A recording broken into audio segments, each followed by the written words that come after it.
생기복덕과 불로장생의 염원을 담은 소나무 그림. 최진규, 약초학자. 소나무는 한국 사람들한테 최고의 길상목이다. 길할 길에 상서로울 상이다. 좋은 일이나 경사로운 일이 생길 조짐을 길상이라고 한다. 한국 사람들이 소나무를 가장 좋아하는 것은 소나무를 곁에 두면 나쁜 기운이 물러가고 무언가 좋은 일이 생길 것 같기 때문이다. 소나무에서 느낄 수 있는 길상은 생기복덕과 불로장생으로 요약할 수 있을 것이다. 생기는 생명의 기운, 곧 생생하게 살아있는 활발한 기운이다. 복덕에서 복은 삶에서 누리는 좋고 만족할 만한 행운 또는 거기서 얻는 행복이고, 덕은 도덕적, 윤리적 이상을 실현해 나가는 인격적 능력, 공정하고 남을 넓게 이해하고 받아들이는 마음이나 행동 또는 은혜를 베풀거나 도움을 주는 것을 뜻한다. 불로장생은 늙지 않고 건강하게 오래 사는 것이다. 윤쌍홍은 한국의 소나무를 독창적인 화법으로 그리는 화가이다. 그는 소나무 그림에 생기복덕과 불로장생의 기운과 염원을 불어넣는다. 붉은 소나무 줄기는 꿈틀거리며 살아 움직이는 것 같고, 푸른 솔잎에서는 금방 쏴하고 속내가 파도처럼 밀려올 것 같다. 그의 그림에서 소나무는 늙을수록 더 생기발랄하고 복덕의 기운이 충만하며 줄기와 가지가 비틀릴수록 조형적으로 더 아름답고 기이하다. 많은 사람들은 윤쌍홍의 그림을 감상하면서 혼탁한 마음을 정화하고 흉한 기운을 내쫓으며 생기복덕과 기운생동, 불로장생의 기운을 얻을 수 있을 것이다. 그의 소나무 그림은 가장 전통적이면서도 가장 현대적이고 독창적이다. 그는 한국화를 전공했지만 전통 한국화의 기법을 사용하지 않는다. 수묵을 버리고 과감하고 화려한 색채 기법을 사용한다. 먹물을 주요 재료로 사용하는 전통 수묵 화법을 완전히 버렸음에도 불구하고 그의 소나무 그림들은 가장 한국적인 동시에 가장 이색적이고 세계적이라고 할 수 있다. 윤쌍홍의 소나무들은 고흐의 해바라기 그림이나 보리밥 그림만큼이나 강렬하고 원색적이며 약동하는 생명의 에너지로 가득하다. 한마디로 생기가 넘치는 그림이다. 기운생동이라는 말은 그의 소나무 그림에 가장 잘 어울리는 말이다. 생명의 약동을 색으로 표현하면 푸른색이고 기운의 생동을 색으로 나타내면 붉은색으로 나타낼 수 있을 것이다. 생명은 살아 움직여야 하고 기운 역시 회오리치며 살아 움직이는 것이다. 그는 소나무 줄기의 강인함을 표현하기 위해 더 이상 붉을 수 없는 진홍색을 두껍게 겹겹이 칠하고 솔잎의 생생한 기운을 표현하기 위해 더 이상 진할 수 없는 가장 진한 녹색을 칠하며 배경이 되는 바탕 전체를 가장 채도가 높은 빨강색이나 주홍색, 황금색, 파랑색 등으로 가득 채운다. 전혀 낯설지 않으면서도 범상하지 않은 그의 그림 속의 소나무들은 햇빛이거나 달빛 또는 별빛 속에 춤을 추는 듯한 형태로 서 있거나 앉아 있거나 누워 있다. 햇빛과 달빛과 별빛은 모든 빛 중에서 가장 순수한 빛이라고 할 수 있다. 그의 그림 속의 소나무들은 단지 붉은 태양 아래 있는 것이 아니라 이글이글 타오르는 태양의 중심에서 솟아나고 있는 것 같고, 달빛 아래 있는 것이 아니라 은은하게 빛나는 달의 표면에 뿌리를 내리고 있는 것과 같으며, 별빛 아래 있는 것이 아니라 별 무리들과 하나가 되어 어우러져 있는 것처럼 보인다. 소나무가 해와 달과 별들, 곧 우주와 하나가 되어 있는 것이다. 모든 사물은 순수한 빛 속에 있을 때 가장 아름다운 법이다. 모든 힘과 기운, 생명력, 지혜, 아름다움과 같은 것들은 빛에서 오는 것이다. 윤쌍홍의 그림에서 소나무는 고결한 성품을 지닌 사람과 같다. 사람 중에 도를 이룬 사람을 신선이라고 하거나 도인이라고 한다. 나무 중에도 도를 얻은 나무가 있다면 소나무라고 할 수 있을 것이다. 그의 그림 속의 소나무들은 한결같이 도인이거나 신선 또는 고결한 선비의 모습으로 보인다. 윤쌍홍의 소나무들은 천체에서 오는 모든 빛을 한껏 받아들여 상스러운 기운과 강렬한 생명력, 위대한 지혜, 생명에 지닐 수 있는 모든 품위와 덕성을 갖춘 이상적인 사람의 형태를 하고 있다. 사람의 온갖 역경과 고난을 이겨내면서 수련을 해야 도를 얻을 수 있는 것처럼 소나무도 몹시 척박한 환경에서 혹독한 시련을 겪으면서 자라야 소나무로서의 높은 품격을 얻게 된다. 만약 소나무가 세찬 눈보라와 비바람을 이기지 못하면 평범한 소나무로 살다가 말라 죽고 말 것이지만, 모진 눈보라와 세찬 비바람과 맞서 싸워 이겨내면 마침내 하늘로 날아오르는 듯한 용의 기상과 세속을 초월한 도인의 품격을 지니게 되는 것이다. 우리 옛 그림들을 보면 신선과 도인은 가지가 늘어진 소나무 아래 앉아있다. 소나무는 신선이나 도인 또는 선배들과 가장 잘 어울린다. 소나무는 늙을수록 더 아름답고 기이하고 고상하며 신선은 늙을수록 더 신선답다. 여러 면에서 윤쌍홍의 그림은 고흐의 그림을 닮았다고 할 수 있다. 과감하게 붉은색이거나 푸른색 또는 노란색의 순수한 원색을 쓰는 것이 그러하고 정열적이고 역동적으로 살아 움직이는 듯한 소나무를 표현하는 것이 그러하고 태양이나 달, 별들을 화면에 가득 채우는 것도 그러하다. 그의 그림 속의 소나무 줄기는 고흐 그림 속의 측백나무처럼 불기둥이 되고 푸른 솔잎은 푸른 불꽃이 되어 하늘로 타오르는 듯하다. 소나무의 몸통은 붉은 빛깔로 꿈틀거리며 하늘을 향해 타오르는 불꽃과 같고 녹색으로 흔들리는 솔잎은 바람의 파도처럼 일렁거리는 듯하다. 그의 그림의 배경이 되는 선명한 붉은 빛깔은 태양이고 푸른 빛은 달빛이며 황금빛은 노을빛이다. 전통 수목화에서 희거나 빈 공간으로 남겨두어야 할 여백을 그는 햇빛이나 달빛, 노을 또는 별빛으로 가득 채우는 것이다. 화폭보다 거대한 태양의 한가운데에 소나무가 점처럼 박혀있고 달의 한가운데에 소나무가 박혀있으며 노을 한가운데에 소나무가 서있는 것이다. 그의 그림 속에 1월 성신의 모든 기운을 흠뻑 받으며 당당하게 이 산천의 주인으로 군림하고 있는 듯하다. 그는 당나무 껍질로 만든 한지를 해묵은 한옥의 마루판이나 기둥 같은 곳에서 볼 수 있는 소나무 나물결 무늬 형태로 오목볼록하게 요초를 만들고 그 위에 소나무 그림을 그린다. 그래서 그의 그림은 나뭇결이 살아있는 송판의 그림을 그린 것 같은 착각을 불러일으킨다. 천년 묵은 소나무 판자에 그린 천년 묵은 소나무 그림이 되는 것이다. 그의 그림 속의 소나무는 줄기는 선명하게 붉고 잎은 선명하게 푸르다. 여백이 되는 바탕색 역시 강렬한 붉은 빛이거나 푸른빛 또는 찬란한 황금빛이다. 윤쌍홍은 소나무를 우주의 중심에 놓고 있다. 소나무를 중심에 두고 산수 풍경이나 해와 달, 별 등을 배경으로 배치하고 있다. 그의 그림에는 해와 달, 별, 산수 풍경 같은 대자연과 천체가 들어있지만 주인공인 소나무를 보조하는 사물에 지나지 않는다. 윤쌍홍은 소나무를 이 나라의 산천과 이 나라에 자라는 문나무들의 임금일 뿐만 아니라 해와 달과 별 등 우주 만물을 다스리는 군주처럼 표현한다. 소나무가 없는 풍경은 한국의 풍경이 아니다. 소나무가 없는 강산은 우리나라의 강산이 아니다. 소나무는 이 나라의 산천과 강산의 진정한 주인이다. 소나무는 우리나라 바위투성이인 산천 풍경에 가장 잘 어울리는 주인이다. 우리의 조상들은 소나무는 임금의 자리를 상징하는 나무로 표현하였다. 임금이 나랏일을 보는 궁궐의 근정전의 어자 뒤에는 1월 5학도가 병풍으로 둘러있다. 1월 5학도 앞에 임금은 붉은 색깔과 금색으로 치장한 공룡포를 입고 용상에 앉아 나라의 모든 일을 본다. 1월 5학도에는 소나무가 해와 달, 오악과 어울려 나란히 그려져 있다. 1월 5학도에서 해는 임금이고 달은 왕후이며 오악은 곤륜산이거나 금강산, 묘양산, 지리산, 백두산, 삼각산의 5명산을 가리킨다. 1월 5학도는 임금이 다스리는 우주와 천지를 나타내는데 소나무는 유일한 생명체로 강산의 주인으로 표현하고 있다. 생명은 빛에서 오는 것이다. 태양보다 더 밝고 강렬한 것은 없다. 달보다 더 은은하고 아름다운 것도 없다. 별보다 더 찬란하고 맑은 것도 없다. 뭇 생명들의 생명력과 힘, 아름다움, 지식과 지혜는 해와 달과 별에서 오는 것이다. 그런 까닭에 윤쌍홍의 소나무들은 강렬하고 밝고 아름답고 찬란하고 강건하다. 소나무는 그 자체가 임금이다. 소나무를 흔히 100가지 나무의 대장, 곧 백목지장이며 만가지 나무의 임금, 곧 만수지왕이라고 한다. 윤쌍홍의 그림에는 소나무가 주인이다. 과감하게 모든 배경을 생략하고 온전히 소나무 한두 그루로 화면을 꽉 채운 그림이 주를 이룬다. 윤쌍홍의 소나무 그림은 모두 용의 형상을 하고 있다고 해도 틀린 말이 아니다. 천년 동안 온갖 고난과 역경을 이겨내고 마침내 비바람을 다스릴 수 있는 여의주를 얻어 하늘로 날아오르는 용의 형상을 나타내고 있다. 뱀은 사람들이 혐오하고 징그럽게 여기는 동물이다.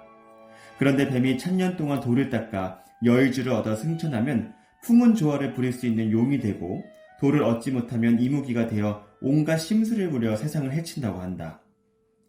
뱀과 같은 미물일지라도 역경과 고난을 이겨내고 돌을 얻으면 용이 되고 사람이 돌을 얻으면 신선이 되는 것이다. 사람이 돌을 얻으려면 고된 노력과 뼈를 깎는 수행을 해야 한다. 수행의 과정에는 갖가지 어려움이 뒤따른다. 이 수행의 과정을 돌을 닦는다는 말로 표현한다. 돌을 얻으려면 온갖 고난과 역경을 겪어서 이겨내야 한다. 교행 없이 편안하게 돌을 이룰 수는 없다. 소나무가 용이 되려면 몇 가지 조건이 있다. 기름지고 평평한 땅에서 자라는 소나무는 결코 용이 될 수 없다. 소나무의 줄기가 용의 몸통처럼 구불구불하게 되려면 먼저 모든 나무들이 가장 싫어하는 척박한 땅에 뿌리를 내려야 한다. 바위 틈이거나 절벽 위거나 흙 한 줌 없고 물 한 모금 없는 혹독한 환경에 자리를 잡아야 하는 것이다. 실처럼 부드러운 뿌리로 단단한 바위를 쪼개어 뿌리를 받고 돌을 녹여서 영양분을 얻고 빗물과 이슬로 물을 얻으며 모진 바람과 추위를 이겨내야 줄기가 구불구불해질 수 있는 것이다. 소나무의 구불구불한 줄기는 하늘을 향해 오르려는 온갖 몸부림으로 인해서 만들어진 것이다. 용은 임금의 상징이다. 임금이 입는 옷을 골룡포라고 하는데 골룡포에는 9마리의 용 그림으로 수를 놓았다. 임금의 얼굴을 용안이라고 하고 임금이 앉는 자리를 용산이라고 하며 임금의 씨앗을 용종이라고 한다. 옛사람들은 소나무를 푸른 용, 곧 청룡으로 표현하였다. 주역에서 청룡은 계절로는 봄이고 방향으로는 동방이며 진이다. 동방은 우리나라를 가리킨다. 진방은 동북쪽이다. 지구의 중심에서 동북쪽 방향에 우리나라가 있다. 진은 벼락진이다. 천둥 번개와 벼락에 식물들을 잘 자라게 한다. 바위 틈에 자라는 소나무들은 벼락에 칠 때 순간적으로 일어나는 불꽃에서 생명의 기운과 영양분을 얻는다. 소나무는 극한의 추위와 고난과 고통을 이겨냈기 때문에 그 생김새가 가장 고상하고 아름다울 수 있다. 혹독한 환경을 이겨낸 망고 풍상을 겪으면서 용을 써서 몸통에 용트림을 하느라고 용이 된 것이다. 고든 줄기에서는 힘을 쓸 수 없다. 개구리가 몸을 한껏 웅크렸다가 활짝 펼쳐야 멀리 뛸 수 있는 것처럼 웅크렸다가 펼칠 때 가장 큰 힘이 생기는 것이다. 소나무뿐만 아니라 모든 나무는 하늘을 향해 곱게 자라는 것이 본성이다. 극한의 혹독한 환경에서 살아남기 위해서 무수한 세월 동안 안간힘을 써서 몸부림을 치느라고 몸통이 휘어지고 꺾였다가 다시 일어나고 비틀거리기를 반복하면서 줄기가 구불구불하게 자란 것이다. 우리나라 사람들한테 소나무는 선비의 상징이며 신선의 상징이다. 서리와 눈보라를 이기고 늘 푸른 솔잎의 색은 권력이나 물질에 대한 집착이 없이 맑고 고든 마음으로 불의와 타협하지 않는 선비의 고든 절개와 지조를 지키며 끊임없이 자신을 수련하는 선비를 나타낸다. 소나무의 줄기는 용의 몸통과 같고 껍질은 용의 비늘과 같으며 잎은 말갈기와 같으며 눈서리를 맞아도 시들지 않고 천년이 지나도 죽지 않는다. 신선은 수련을 하여 불로장생의 돌을 얻은 사람이다.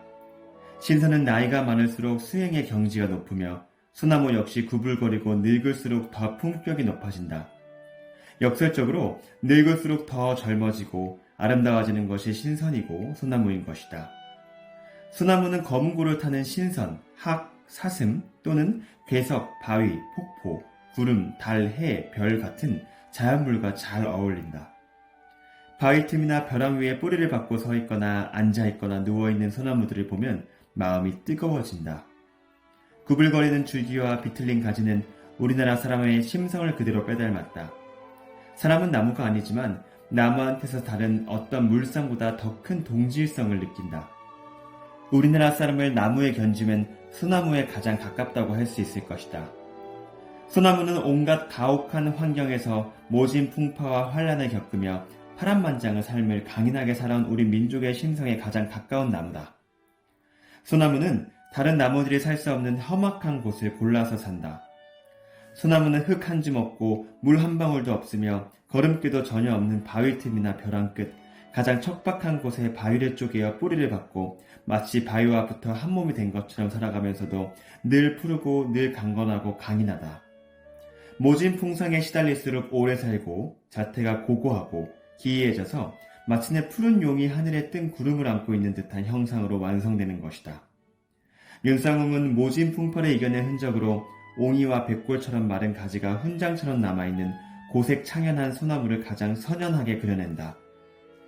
소리를 하는 사람은 목청이 몇 번에 터져서 피를 토하기를 수십 번 반복하는 수련을 거쳐야만 득음의 경지에 이를 수 있다. 옛사람들이 솔바람 소리를 두고 송래, 송은, 송도 등으로 부르며 아름다운 음악으로 감상하였다. 설야 송래라는 말이 있는데 이는 눈 내리는 밤에 들려오는 솔바람 소리를 가장 아름다운 음악으로 꼽았다. 장구한 세월 동안 벼랑 끝에서 모진 복풍 한설에 시달린 소나무만이 최상의 악기가 되어 득음의 경지에 이른 소리를 만들어낼 수 있는 것이다. 관솔은 수백 년 묵은 소나무가 말라 죽어 소나무의 목질에 들어있는 송진 성분이 줄기의 가운데 부분이나 뿌리 또는 옹이나 마디 부분으로 모여서 단단하게 된 것을 가리키는 말이다. 관솔은 송진의 빛깔로 인해 붉은 아름다운 빛깔이 나고 좋은 향기가 나며 매우 단단하고 수백 년이나 수천 년이 지나도 썩지 않는다. 송진은 소나무의 솔잎이 하늘에 있는 뭇 별들의 기운을 받아서 만들어낸 것이므로 별의 전기가 모여서 쌓여있다. 그러므로 관솔은 모든 사악한 기운과 귀신을 내쫓고 생명을 보호하는 상스러운 기운을 불러들이는 기능을 갖고 있다. 지상의 뭇 생명체들이 지닌 모든 기능과 기틀은 우주의 뭇 별들한테서 온 것이다. 곧 해와 달, 별, 지구, 행성, 해성, 은하 같은 천지 1월 은한 성수에서 오는 것이다. 그렇다면 우리가 해와 달을 비롯 우주의 뭇 별들한테서 오는 기능과 기운을 어떻게 알고 보고 느낄 수 있는가? 맑은 날 칠흑같이 깜깜한 밤에 높은 산꼭대기에 올라가서 밤하늘의 별빛이 무리지어 쏟아져 내리는 곳이 어디인지 살펴보라. 육신의 눈, 곧 육안으로 보려고 하지 말고 마음의 눈, 곧 심안으로 하늘을 올려다보라.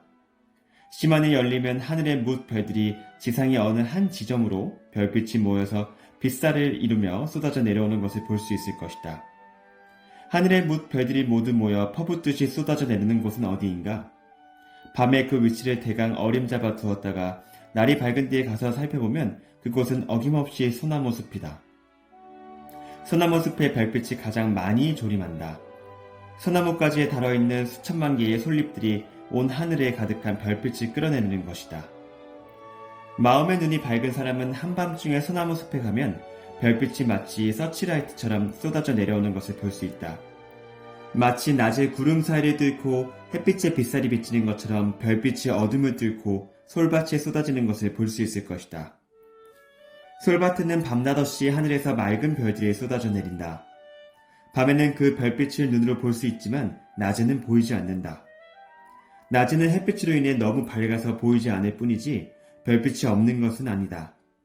헤아릴 수 없이 많은 별들이 내려보내면서 나오는 청명한 기운과 기능을 솔잎으로 받아들여 소나무 줄기와 뿌리에 저장한다. 소나무가 지닌 청아하고 강건하며 해맑은 기운은 별빛을 받아서 만든 것이다.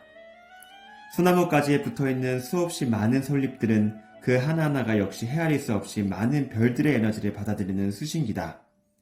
별들이 무수하게 많기 때문에 솔잎도 무수하게 많다. 뾰족하게 생긴 솔잎의 구조가 우주의 별빛을 받아들이기에 제일 알맞은 구조를 지니고 있다. 수억 광년 또는 수십억 광년이나 떨어진 별에서 오는 기운에 지구에 있는 모든 생명체가 감응한다. 별에서 오는 모든 빛은 맑고 밝으며 따뜻한 생명의 기운이다. 살기를 품고 있다거나 흉한 기운을 품고 있는 별 같은 것은 사람이 지어낸 말일 뿐이지 존재하지 않는다. 우주에 있는 뭇 별들은 빛을 발산하고 그 빛을 받아서 지구에 있는 뭇 생명들의 움트고 자라고 번성하고 열매를 맺는다. 하늘에 있는 수천억의 별들이 지구에 있는 수천억의 모든 생명을 주관하고 있다. 모든 식물의 잎은 우주의 기운을 받아들이고 내보내어 교신하는 안테나와 같다. 소나무, 잣나무, 전나무, 구상나무, 가문비나무, 향나무 같이 잎이 뾰족한 침엽수들의 잎은 뭇 별들이 내보내는 기운과 기능을 받아들이기에 알맞은 구조를 지니고 있다. 밤중에 솔밭이나 잣나무 숲을 거닐어 보면 하늘에서 쏟아지는 별빛으로 인해 그 주변이 유난히 더 밝고 청명한 기운을 더 많이 느낄 수 있다. 우리나라의 산천에 유독 청명한 기운이 넘쳐나는 것은 우리나라의 많은 소나무의 잎이 유난히 맑고 밝은 별 기운을 많이 받아들여서 그 기운으로 온갖 사물에서 뿜어져 나오는 탁한 기운을 정화하기 때문이다. 온갖 탁하고 좋지 않은 기운들은 솔잎과 송진에서 나오는 기운에 닿으면 타서 사라지거나 맑게 정화된다. 그래서 누구든지 소나무 숲에 가면 정신이 맑아지는 것이다. 우리나라는 소나무의 전기로 인해서 기운이 특히 맑고 밝다. 송진은 솔잎이 별빛으로 광합성 작용을 해서 만든 물질이다. 송진에는 우주의 기운이 들어있다.